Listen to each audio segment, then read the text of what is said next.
Sejam todos muito bem-vindos. Programa Controverso de hoje, em tempos de meio ambiente, vamos tratar sobre os nossos resíduos sólidos. E para conversar sobre isso, convidamos o presidente da Agência Municipal do Meio Ambiente de Goiânia, Dr. Gilberto Marques Neto. Tudo bom, doutor? Tudo bem, para nós é uma satisfação estar aqui com você, Giovanni, e cumprimento aí, parabenizo pela audiência que você tem com o seu programa. Gilberto, quando nós estávamos formatando o programa, conversávamos sobre resíduos e, necessariamente, do ponto de vista da ação pública, coleta seletiva. O que você tem trazido para nós sobre coleta seletiva na cidade de Goiânia? Como tem sido o desenvolvimento da sua ação de trabalho nesses últimos anos? Bem, para nós, eu não posso deixar de dizer que é uma honra trabalhar com o meio ambiente numa capital como Goiânia. É uma capital que é privilegiada com área verde abundante, com ricos mananciais, que inclusive foi escolhida para ser construída aqui por este motivo. E mais uma honra ainda também por estar trabalhando com o meio ambiente com um prefeito como o Iris Rezende, que é apaixonado pelo meio ambiente e trata ele com a importância que ele merece. E o tema que nós estamos falando aqui hoje, coleta seletiva, é um tema mais que atual, especial e que nós devemos inclusive aproveitar para estar divulgando para a população o que é o correto, né? O que nós devemos fazer para preservar o meio ambiente em função inclusive contando com a coleta seletiva. Quando nós levantamos com alguns estudos sobre esse tema, havia um certo preconceito de que o cuidado com esse resíduo sólido, a reciclagem que é feita dentro de casa, era um assunto meio classe média. Vocês sentiram essa dificuldade na hora de conversar com a população? De que as camadas mais simples da sociedade não tinham a mesma construção ideológica a esse respeito? Eu acho que, primeiro, nós temos que lembrar que a coleta seletiva ela deve ser divulgada pelo poder público, pela imprensa, de uma maneira geral, para que ela possa estar mostrando para a população o que pode ser feito e ela começa dentro das residências dos cidadãos da cidade. Eles lá que vão fazer, de fato, a coleta seletiva, porque se a separação não for feita nas residências, não adianta a prefeitura se mobilizar e fazer toda a estrutura que tem sido feita para poder fazer a coleta necessária. E a nossa preocupação, né, nesse contexto de fazer a gestão de resíduos da nossa cidade é buscar amenizar a quantidade de resíduo que chega no aterro sanitário. Através da coleta seletiva, nós não só estaremos diminuindo a quantidade de resíduo que chega no aterro, como também nós vamos estar promovendo diversas fontes de trabalho para a população, como, por exemplo, para aquelas pessoas que vivem disso, como os catadores de materiais recicláveis, né? E a preocupação da nossa gestão, inclusive, está em buscar atender às demandas para privilegiar, né, o nosso meio ambiente, como também para promover trabalho para a população que vive disso, né? Presidente, mas lixo não é lixo, não? Não é isso que está na cabeça do povo? Lixo é lixo. Nós temos que aprender que nós temos, inclusive, opções. Nós podemos separar aqueles que são recicláveis, nós podemos, inclusive, aproveitar os orgânicos e, a partir dele, desenvolver um trabalho de compostagem, né, que é os resíduos que podem ser aproveitados para produzir adubo, desde hortas domésticas, como também para produzir um adubo, né, para ser comercializado no mercado. E aí apenas aquele resíduo que são os rejeitos, que é aqueles que deveriam ir para os aterros sanitários. E a Prefeitura de Goiânia ela tem feito um trabalho de respeito em relação à gestão de resíduos na coleta seletiva. Inclusive nós temos um trabalho que é feito por toda a cidade, coletando os materiais que são recicláveis, que são destinados para as cooperativas de materiais, de catadores de materiais recicláveis, que é onde que se faz a triagem desses resíduos. E também nós prestamos o serviço do catatreco. Tanto a coleta seletiva quanto o catatreco tem um telefone que a prefeitura disponibiliza para a população estar agendando que ela busque esses resíduos, esses materiais, esses sofás velhos, colchões, armários, e a coleta seletiva também, ela passa em toda a cidade e ela pode ser agendada, né, acionando a prefeitura para que ela busque, né, a quantidade de materiais. Presidente, agora então vamos começar a trazer o nosso programa para uma função um pouco mais pedagógica com o nosso telespectador e o nosso internauta. Primeiro eu queria te perguntar qual que é o histórico dessa coleta seletiva aqui na cidade de Goiânia. Parece que começou já há alguns anos, né? Ela foi implantada, inclusive, na gestão do prefeito Íris, na gestão passada. Agora, o ano passado, ela completou 11 anos e de lá para cá ela foi sendo aprimorada, né? Nós desenvolvemos, a cada dia, melhoramos um pouco mais. O ano passado, nós inauguramos 3 galpões de triagem, né? Um local onde que cooperativas de catadores de materiais recicláveis fazem a triagem dos resíduos recicláveis, inclusive referência do país. São galpões que foram construídos obedecendo princípios de sustentabilidade, né? São uma iluminação própria, de ventilação própria, né? Diminuindo o gasto com energia, placas fotovoltaicas, fossas sépticas, as telhas dele foram produzidas com materiais recicláveis, e lá é um local que os trabalhadores têm um local apropriado, né, com condições dignas de trabalho.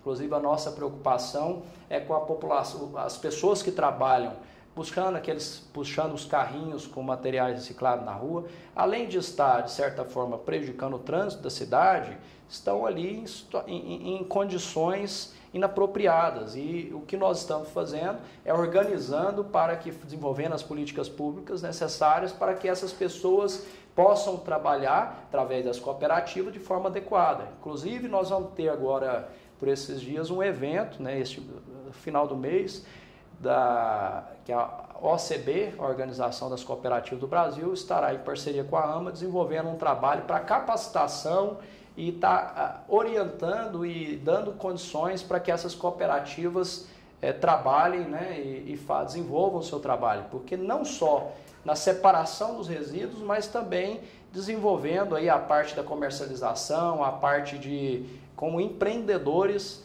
desta área de resíduos. Presidente, o senhor já conversou aqui conosco sobre, falou várias vezes aqui citando as cooperativas.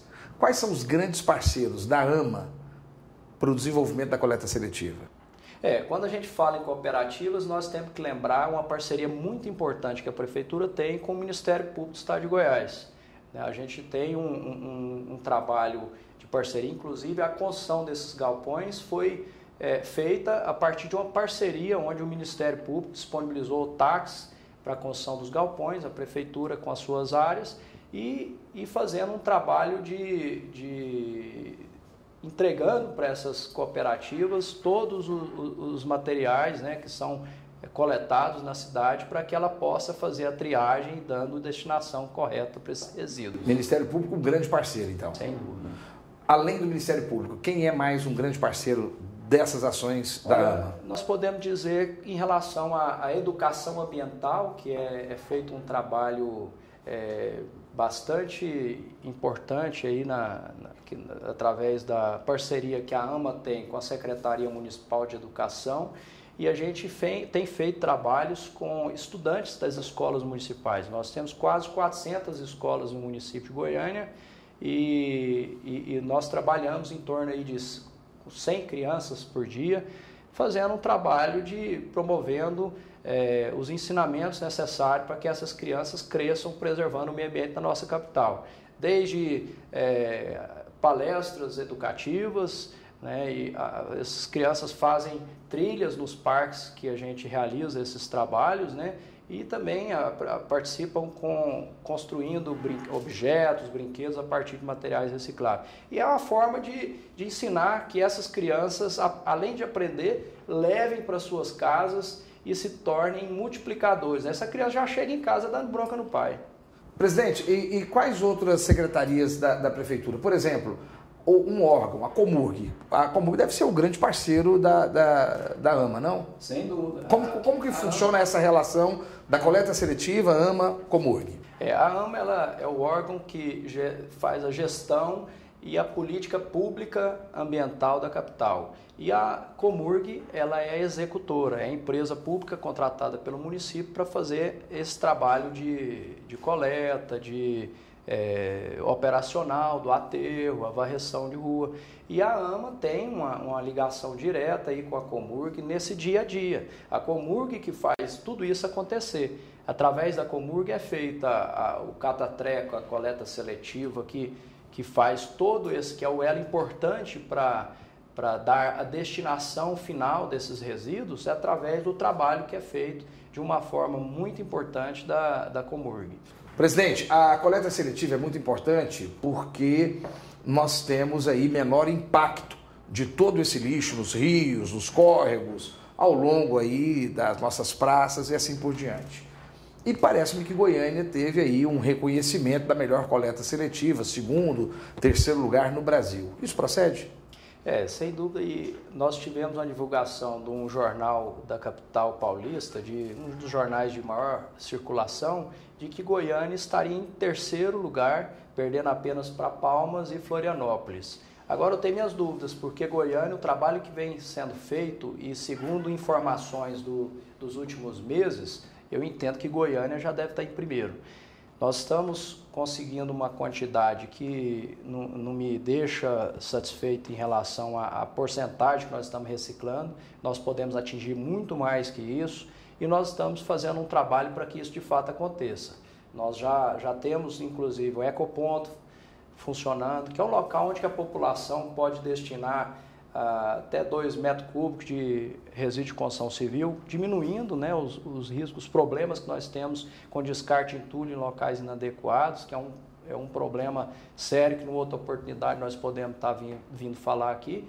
E em relação a recicláveis, que também pode ser colocado nesses locais, e um trabalho que nós estamos fazendo com a própria coleta seletiva que a Comurg vem fazendo. Presidente, mas eu sei que nem tudo é um mar de rosas, né? Nem tudo tem algumas dificuldades, alguns percalços que a gente precisa analisar.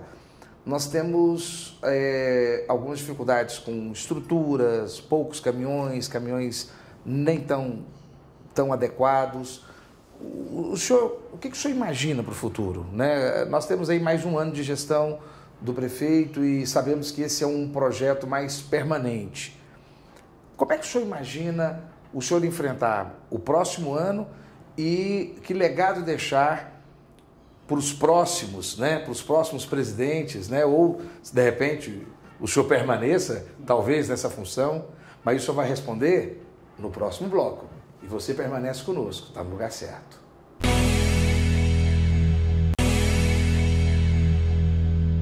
De volta ao programa Controverso, hoje falando sobre meio ambiente, coleta seletiva. Conosco, o presidente da Agência Municipal do Meio Ambiente, Dr. Gilberto Marques Neto.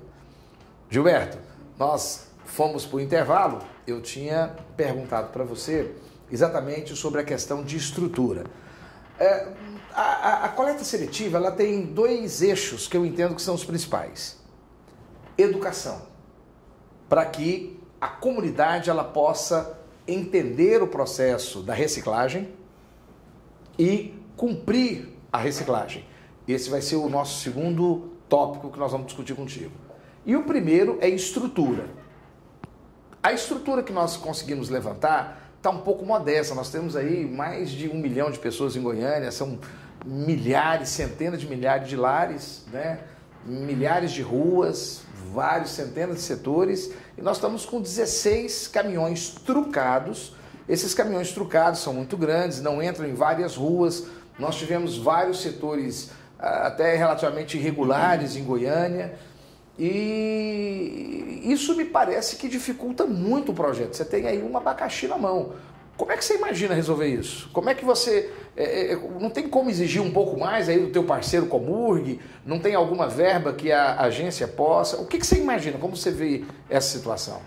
De fato nós temos uma limitação, como você mesmo disse antes do intervalo, em relação ao tamanho dos caminhões. Realmente algumas ruas têm sido obstáculos e os caminhões não têm conseguido acessar algumas ruas. Já ouvi com o presidente da Comurg um diálogo com a equipe dele no sentido de buscar alguns veículos menores. Agora nós temos que entender, Goiânia está fornecendo a prefeitura um suporte para as cooperativas que não acontece em outras capitais.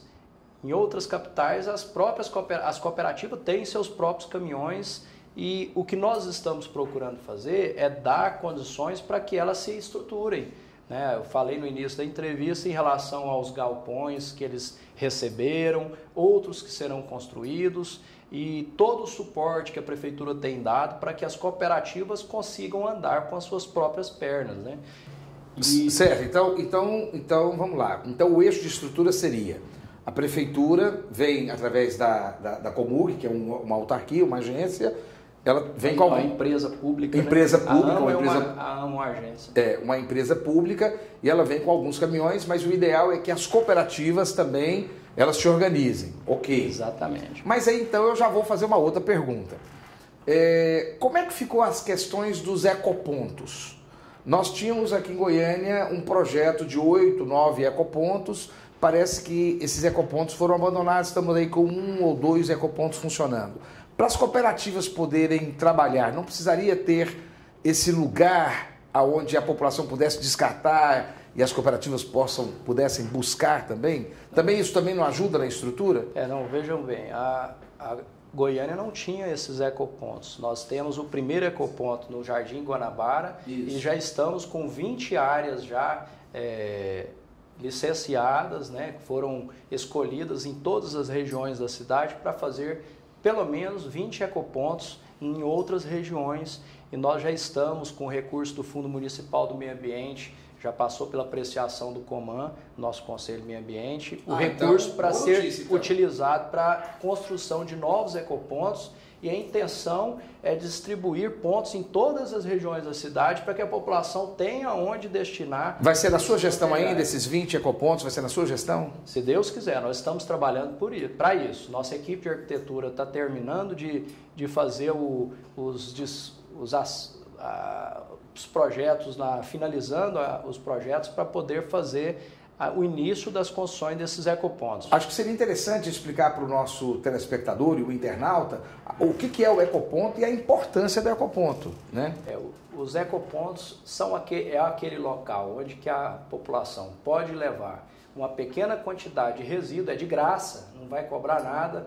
Ao invés de você jogar esses materiais, esses resíduos em locais inapropriados, em lotes vagos, em áreas verdes do município, como é que vocês estão, inclusive, sujeitos a penalizações aí e punições da fiscalização ambiental, que a AMA está atenta em relação a isso, e fazer a destinação correta, até 2 metros cúbicos de resíduo de construção civil, recicláveis à vontade, até 4 pneus por pessoa pode ser destinado, óleos, eletrônicos, resíduos que inclusive lâmpadas, baterias, pilhas. Faça a destinação correta, coloque num ecoponto próximo da sua casa, e isso que a prefeitura está fazendo, dando condições para que a população possa dar a destinação correta a esses resíduos. Enquanto não tiver um ecoponto próximo da sua residência, ligue que a prefeitura vai buscar. Tem a coleta seletiva que passa com agendamento, ela pode estar inclusive buscando com agendamento. Essa coleta seletiva que vai até a casa, essa é o Catatreco?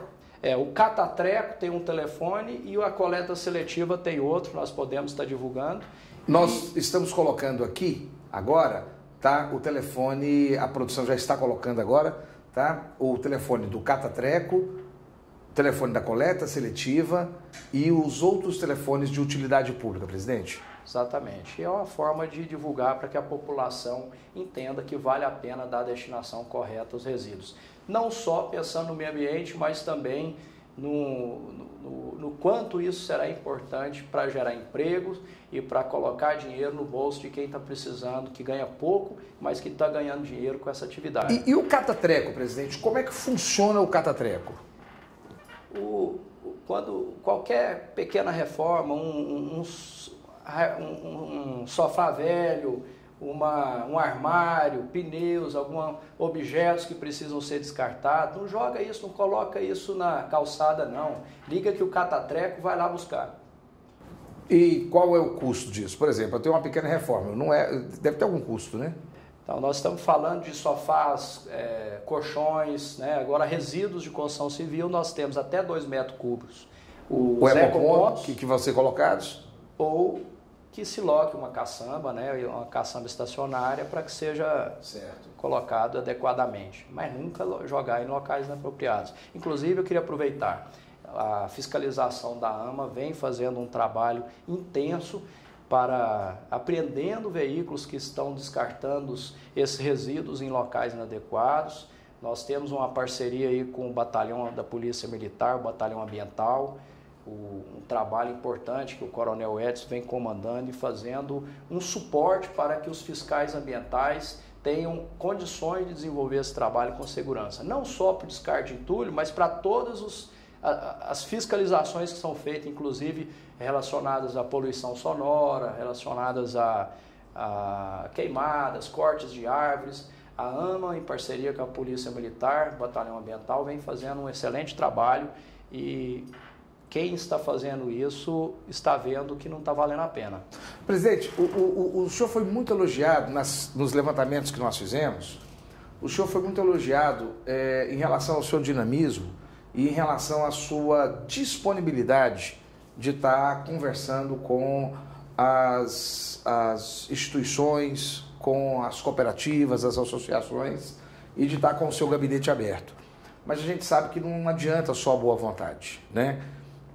O senhor está com uma pasta pesada, uma pasta de muitos desafios. E eu acredito que o grande desafio nem é só essa questão estrutural. O senhor trouxe que, em matéria de estrutura, não é só a questão do poder público, as cooperativas precisam também se organizar. Mas que tipo de apoio que as cooperativas podem contar do poder público municipal? Olha, para essa organização que elas precisam ter? Eu acho que a primeira coisa é eles se organizarem, eles estarem legalmente constituídos. Para isso, qualquer cidadão que tenha interesse em fazer um trabalho e se organizar através das cooperativas pode estar procurando a Agência Municipal do Meio Ambiente para que nós possamos fazer a orientação necessária e um cadastro e dar toda a orientação para que ela possa se organizar e fazer esse trabalho. E como você bem disse, nós temos procurado fazer inúmeras parcerias. Fizemos essa parceria com o Batalhão Ambiental, nós temos parceria com a Universidade Federal para inúmeros assuntos, nós temos um outro que inclusive com a Secretaria Estadual de Segurança Pública, que é um projeto Recuperando Pessoas e Parques, onde nós aproveitamos recuperando os ex-detentos para estar fazendo manutenções dos parques, das áreas verdes do município. E a PUC, inúmeros parceiros que vêm nos ajudado e nós temos buscado para poder estar otimizando e buscando e fazer muito com pouco, né? Que a AMA, que é uma agência que ela de 11 anos para cá, ela teve uma redução enorme do pessoal e nós temos procurado de fato fazer muito com pouco. E aí nós caminhamos agora para o encerramento. Eu queria saber um pouco sobre a questão de educação. Nós sabemos, presidente, que o senhor está concentrando muito nessa parceria com a educação, com a Secretaria de Educação, mas a Secretaria Municipal ela trabalha muito com a primeira fase do ensino fundamental, crianças. Mas nós temos esse assunto, um assunto urgente, ele é para agora. Não seria o caso de fazer parceria, por exemplo, com a Secretaria da Saúde, que tem aquelas pessoas, aquelas equipes que visitam os lares para combate à dengue e etc., que faz as inspeções dos lares e tentar fazer um alargamento dessa visita e também orientar sobre a questão dessa reciclagem e da coleta seletiva? Olha, gestão pública é isso, nós estarmos abertos e ouvindo a todos, né? É o que a gente aprende com Aí fica a contribuição do controverso. A gente aprende com o prefeito Iris Rezende justamente isso, né? Aquele que ele é contra o secretário ficar trancado no gabinete. Ele sempre orienta a sua equipe de estar buscando ouvir todos e estar buscando sempre estar somando e ampliando aí as parcerias. Você aprendeu política rápido, dia. Gilberto. Você aprendeu política rápido. Não, e com o mestre. Tem um mestre aí para poder estar nos ensinando, graças a Deus. E é isso mesmo. Gilberto, olha, foi um grande prazer te receber. Acho que essa característica sua franca, honesta, aberta, é sempre bom receber um gestor público que tenha essa transparência. E nesse minuto aí que nos resta, eu deixo aí a câmera do programa Controverso para você se comunicar e trazer a sua mensagem. E desde já foi um grande prazer te receber. Eu que agradeço a oportunidade, é uma satisfação grande estar aqui num programa que tem essa audiência tão grande quanto o Controverso. E para nós é uma oportunidade ímpar para estar promovendo um pouco de educação ambiental para a população goianiense. Eu agradeço de coração. E você está no lugar certo. Permanece aí, vamos falar um pouco mais sobre meio ambiente com o Coronel Edson, do Batalhão Ambiental. Aguarde, fique conosco.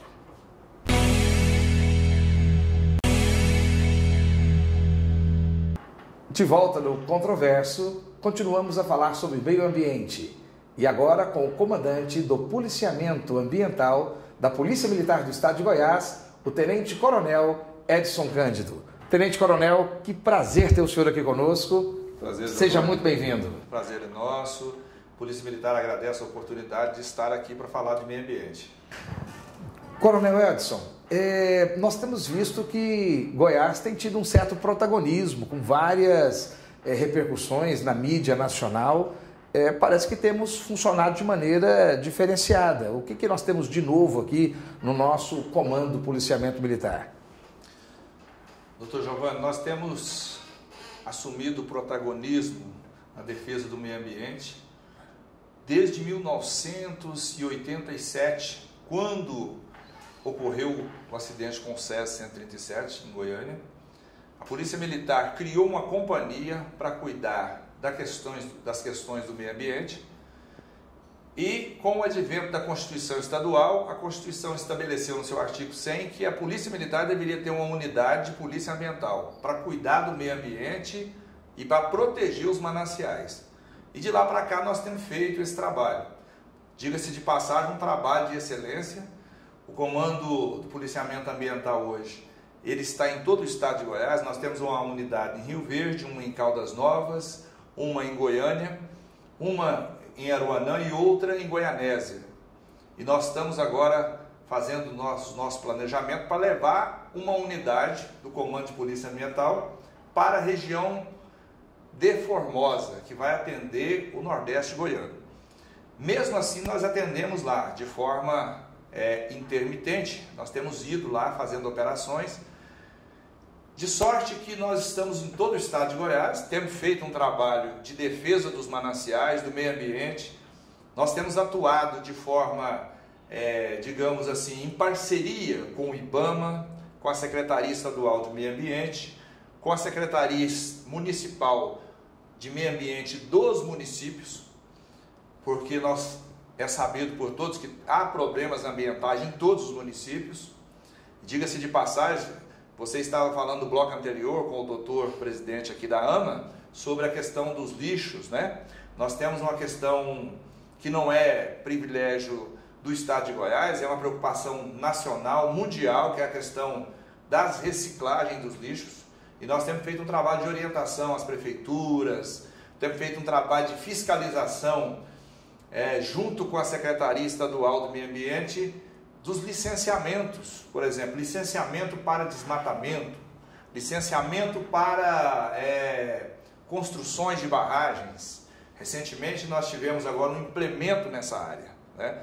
O Comando Ambiental criou um órgão de assessoria que chama Centro Técnico Ambiental, que hoje nós fazemos, juntamente com o Corpo de Bombeiro, o monitoramento de todas as barragens do estado de Goiás, e não são poucas. Nós temos mais de 180 barragens que produzem rejeitos, barragens que trata das questões minerais, e temos 960 barragens somando ao todo em Goiás. Então, é um trabalho hercúleo, é um trabalho de fôlego que nós temos feito, e nós criamos esse centro. Esse centro está sendo dotado dos equipamentos mais modernos para que a gente possa fazer esse trabalho juntamente com os demais órgãos. E uma das questões que nós fazemos lá no Centro Técnico Ambiental é o geoprocessamento, o georreferenciamento. Nós hoje temos catalogado toda as nossas barragens, e nós fazemos visitas rotineiras nessas barragens. Nós temos, através desse trabalho de georreferenciamento, condições de fazer relatórios históricos de degradações ambientais, seja ela de supressão de vegetação ou de extração mineral. Então, por exemplo, nas nossas visitas é comum a gente já sair com todo esse trabalho em mãos e chegar lá na propriedade e falar para o fazendeiro que há 10 anos atrás ele tinha tanto de cobertura vegetal e hoje ele tem menos tanto e não obteve licença para fazer isso. Então, um trabalho altamente técnico. O Ministério Público tem nos assessorado com solicitações de denúncias, porque as denúncias chegam muito ao Ministério Público, e nós estamos lançando um link agora para denúncia. Nós já temos 0800 62 21 21, que é o 0800 de denúncia do Comando Ambiental, mas nós também temos uma parceria com o Ministério Público que recebe muitas denúncias, porque o Ministério Público também é um dos guardiões do meio ambiente, né? Através do COAMA. E nós temos os promotores em todas as comarcas que cuidam do meio ambiente, e eles trazem até o Comando Ambiental, nas suas diversas formas de comunicação, essas denúncias que é advinda da sociedade. E nós fazemos, então, o atendimento dessas denúncias. Isso tem resultado num trabalho muito interessante. Coronel, o senhor como comandante desse comando de policiamento ambiental, como que o senhor tem sentido a repercussão disso na sociedade? O senhor tem percebido, a devolutiva tem sido positiva? Tem sido positiva, mas pode melhorar ainda mais.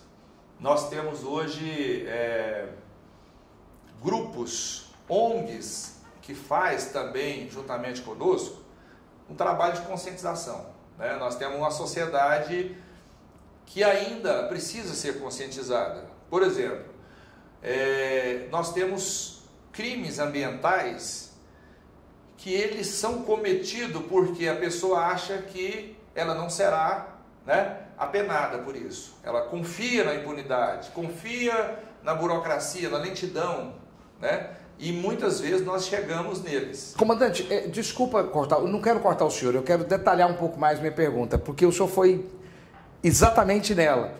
É exatamente isso que eu quero saber. O sentimento da comunidade é que o senhor, quando eu digo o comando, né, a atuação de toda essa proteção ao meio ambiente, ela está sendo benéfica ou está interferindo? Ou seja, esse cidadão, ele sabe que ele está fazendo um crime e quer continuar a fazer, ou ele é ignorante a respeito dos seus atos? Não, nós acreditamos que ele não é ignorante. Ele tem conhecimento. Até porque tem gasto e assim por diante. Justamente, né? Até porque normalmente as grandes obras que causam grandes impactos ambientais, que não têm os relatórios de impacto ambiental, que não têm projetos aprovados no órgão licenciador, que é a SEMAD, eles são cometidos por pessoas muito esclarecidas, pessoas que têm posse. Então, essas situações, elas geram para nós o sentimento, a sensação de que essa pessoa, ela confia na impunidade, na burocracia. Mas, Goiás, nós temos um trabalho muito interessante. Nós temos uma secretária que tem uma experiência muito grande com as questões ambientais, e ela tem feito um trabalho muito interessante com a classe produtora, né? Que é um trabalho de conscientização, e o produtor tem sido cooperativo nesse aspecto. Mas, voltando ao cerne da pergunta do senhor, a população, ela está percebendo a necessidade de fazer proteção ao meio ambiente. Hoje nós temos um calor de 40 graus, Nós temos falta de recursos hídricos, e não é só aqui em Goiás. Minas Gerais está pagando um preço muito alto por questões de preservação, né? Não houve preservação no passado, e hoje nós temos um problema da crise hídrica. Só para o senhor ter uma ideia, Minas Gerais tem um número de 850 municípios, tem 250 com crise hídrica. O que é isso? Foi a ação do homem, né? Foi pessoas que no passado não tiveram a consciência, e aí já é diferente de hoje, porque hoje está muito divulgado as questões ambientais, o que se deve proteger, o que não deve, o que pode, o que não pode, mas que causaram males ao meio ambiente, que hoje tem que ser reparado. Isso custa muito caro. Mas também foi assim nos países desenvolvidos, né? Então, o que nós entendemos? Que precisa haver uma conjugação de compreensão de órgãos fiscalizadores e de produtores, para que nós possamos produzir de forma sustentável e pensar na proteção do meio ambiente.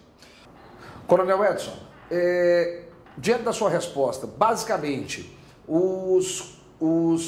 as autuações, elas são sempre com os produtores rurais? Não são sempre com os produtores rurais. Nós temos em Goiás hoje diversas indústrias, né? Diversas indústrias. Nós temos a indústria sucroalcooleira, nós temos a indústria primária de transformação, e todas essas indústrias, elas acabam causando impacto ambiental. Então, não é só com produtores. Os produtores têm tido uma tratativa diferente, né? Há um pensamento nosso de que se não deve engessar o desenvolvimento. Nós temos que pensar na questão socioeconômica. Hoje, nós sabemos que o produtor, ele coloca o alimento na mesa do brasileiro, do goiano, e para isso ele precisa produzir. Agora, é claro, isso passa por um processo de licenciamento da atividade dele, Então, nós orientamos que essas pessoas que queiram produzir, que queiram instalar suas indústrias, se elas não fizeram, que passe pelo processo, né, de licenciamento, que é o normal em qualquer lugar do mundo. O presidente Bolsonaro ele baixou uma lei agora, recentemente, que ela determina que antes de qualquer atuação vai ser necessário que primeiro se comprove que o órgão fiscalizador ele fez todo tipo de orientação prévia. Pelo que o senhor está descrevendo, o batalhão, não é batalhão, o comando, né? O comando do policiamento ambiental, ele praticamente vai exercer uma função um tanto fiscalizadora. Como é que vai ficar essa lei federal em razão desse cumprimento? Vocês vão ter um primeiro contato de orientação? As nossas fiscalizações, elas passam também pelas notificações, né? Então, vamos considerar que uma empresa, ela deu entrada na sua documentação para obter uma licença, uma outorga, qualquer que seja ela. Se essa pessoa, ela apresenta essa documentação, que está aguardando a liberação, está aguardando a aprovação do órgão, nós notificamos ela a apresentar essa documentação dentro de um prazo X, de 15 dias. Então, nós temos esse bom senso também, né, de verificar a questão da empresa, para que ela possa ter condições de se instalar com toda a legalidade. Agora, é diferente de alguém que já cometeu um crime, de um crime ambiental que já foi cometido. Por exemplo, uma pessoa que ela foi lá e provocou um desmatamento ilegal, irregular, sem licença nenhuma. Ela será autuada. A lei prevê pena de 1 a 3 anos de reclusão, e se o crime for tal que ele passa de 5 anos, não cabe nem fiança. Então, nós temos duas situações. Uma é que a pessoa está, às vezes, deixando de observar os ditames da lei 6.605, que é a Lei de Crimes Ambientais, e outra é que ela já cometeu crime, né? Nesse caso, se ela já cometeu o crime, o comando ambiental não pode deixar de tomar as providências. É claro que essas providências elas passam também lá pelo Ministério Público, que vai estabelecer os TACs. E os TACs podem ser de recomposição da cobertura vegetal ou da reestruturação da onde foi extraído o minério, conforme for o caso. Então são diversas situações que têm um tratamento também de recuperação. As penas vão desde penas pecuniárias até a reparação do dano ambiental. Coronel, eu acho que é um assunto muito rico. Nós temos que discutir ainda sobre desmatamento, aprofundar um pouco mais essa discussão. Tem a questão dos incêndios, criminosos ou não, a questão da crise hídrica que está acontecendo e a responsabilidade do produtor rural, das indústrias. Nós temos a questão do garimpo e essa discussão está explodindo no Brasil. E eu gostaria de ouvir um pouquinho da opinião do senhor, só que no próximo bloco. E você permanece conosco, você está no lugar certo.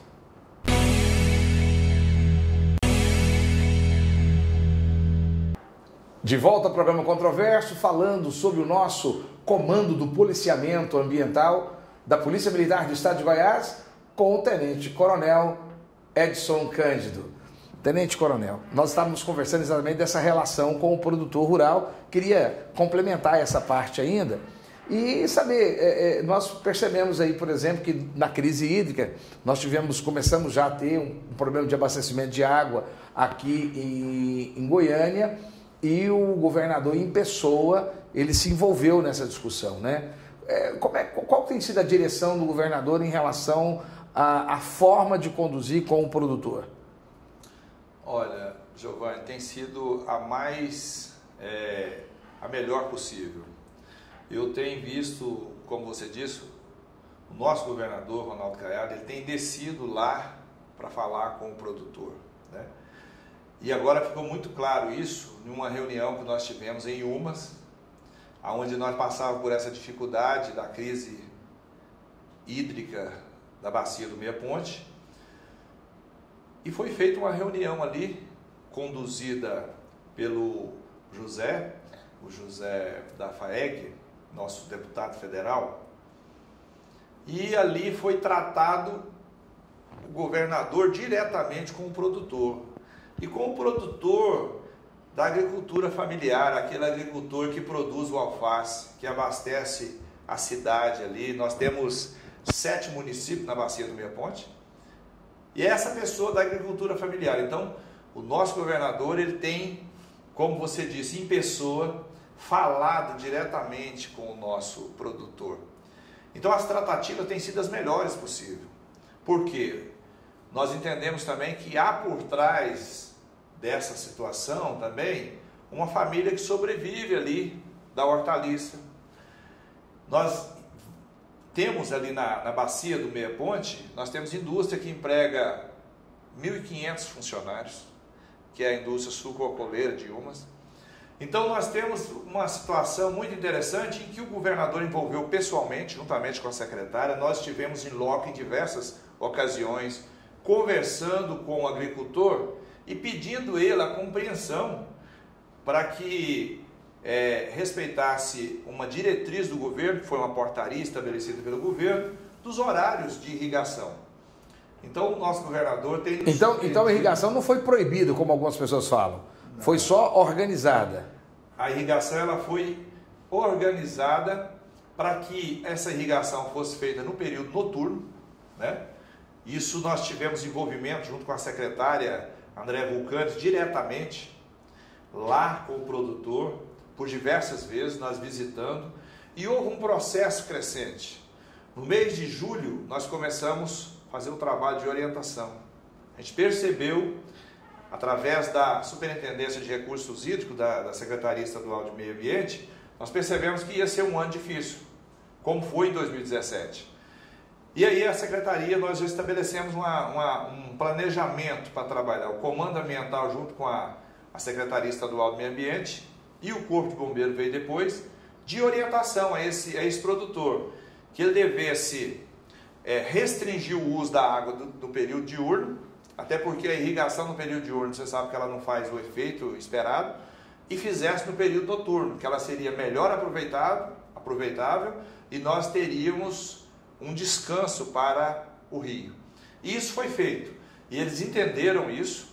Foi editada a portaria 179 pela Secretaria do Governo e essas situações foram acontecendo paulatinamente, até chegar ao ponto, né, de que o rio realmente ele perdeu a sua capacidade de abastecimento. E aí, alguns produtores que têm reservatórios de até 5 mil hectares, até 5 hectares de suas propriedades, cederam aquelas águas. Eles abriram as suas comportas para que o rio recebesse mais quantidade de água. Isso foi feito planejadamente, foi feito um rodízio dessas represas, desses barramentos, para que também não se desperdiçasse a água, porque se abrisse tudo, ela ia embora, né? Como a Saneágua ela tem uma outorga de captação de 2.100 litros por segundo, e ela estava captando nesse período 1.100, então nós não poderíamos soltar todo. Então foi feito um revezamento entre produtores que tinham represas, que tinha represamento, que tinha esses barramentos em suas propriedades, e nós devolvemos 30% para o leito do rio e não faltou água em Goiânia. Então foi muito bem administrado. Parabéns ao nosso governador, parabéns à nossa secretária de Meio Ambiente, que esteve conduzindo esse trabalho. O batalhão ambiental, o comando ambiental esteve junto, né, trabalhando junto, fazendo as orientações. E todos os barragens, todos aqueles que tinham barragem, eles concordaram em ceder? Não foi necessário todos, mas as 5 grandes maiores barramentos que tem na região, eles ofertaram voluntariamente, né? Foram vários deles, mas um que eu lembro agora, o nome foi o seu Zé Maricá, que ele foi o primeiro a ceder a sua água, e ele fez de forma espontânea. Você esteve pessoalmente lá, né? Eu estive pessoalmente lá com o senhor governador, abrindo aquelas comportas, né? O senhor governador abriu. Mas o que vale ressaltar na sua pergunta é que o nosso governador, ele teve envolvido pessoalmente nessa questão, conversando com produtores, seja ele de nível maior ou de nível menor, conversando com industriais daquela região, e isso surtiu um efeito muito interessante, porque, doutor Giovanni, poderia-se tomar ações punitivas, só que isso não traria água para o rio.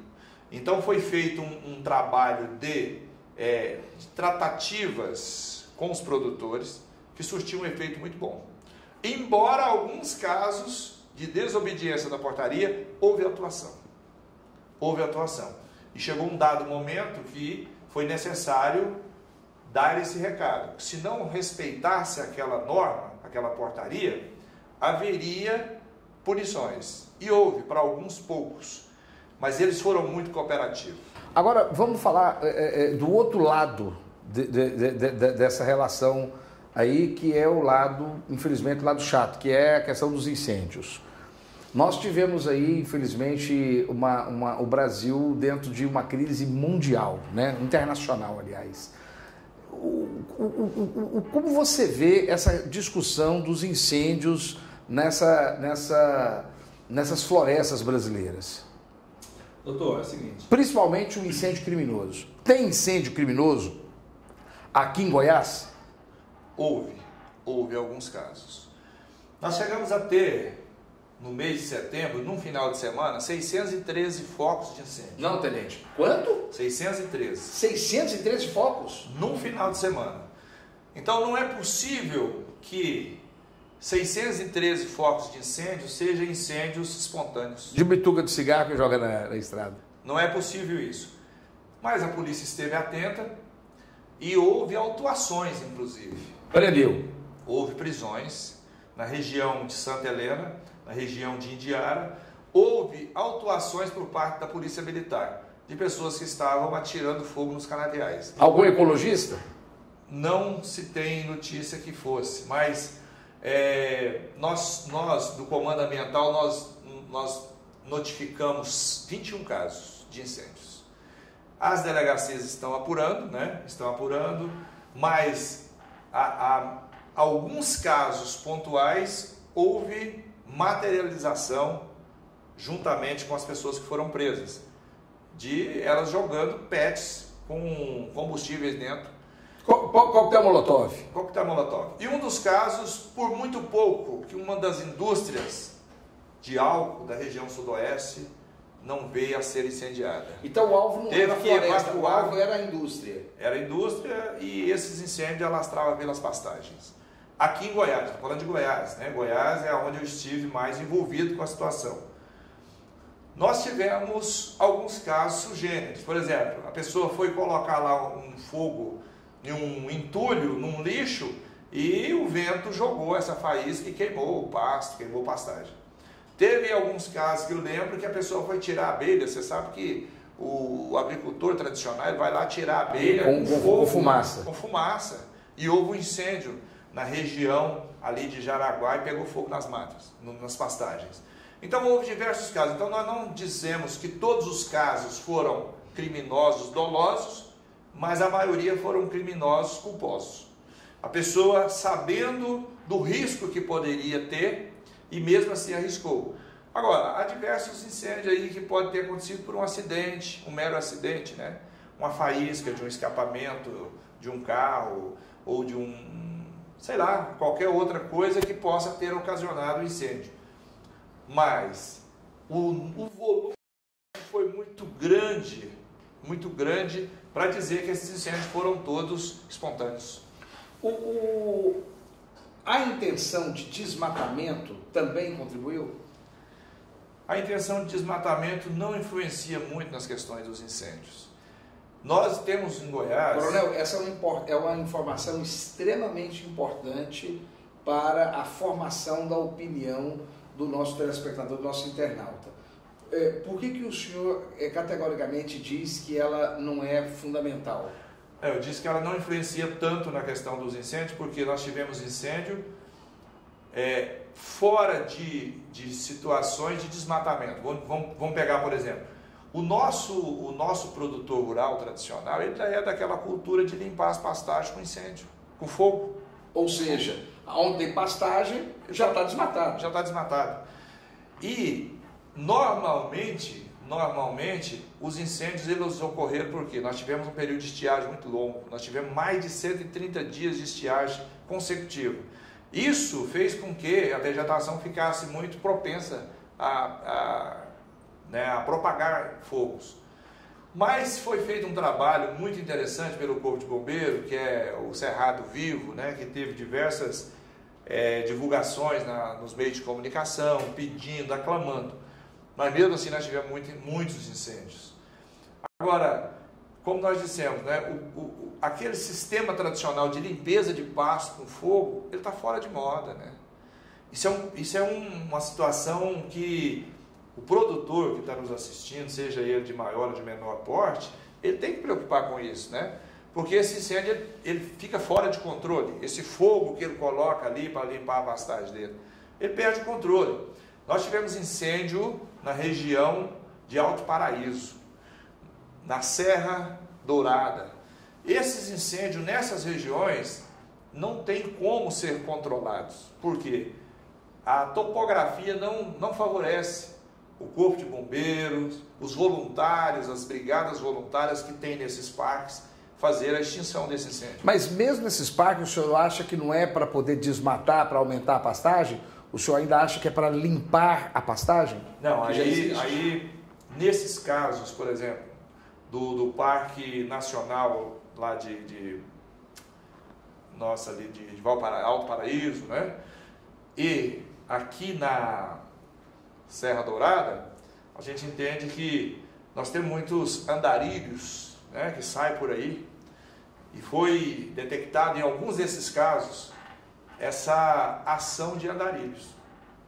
Então, nós temos essa situação também, doutor Giovanni, que é pessoas que saem por aí, né, que são pessoas que não gozam das suas faculdades mentais, são andarilhos de beira de rua de estrada, que coloca fogo também.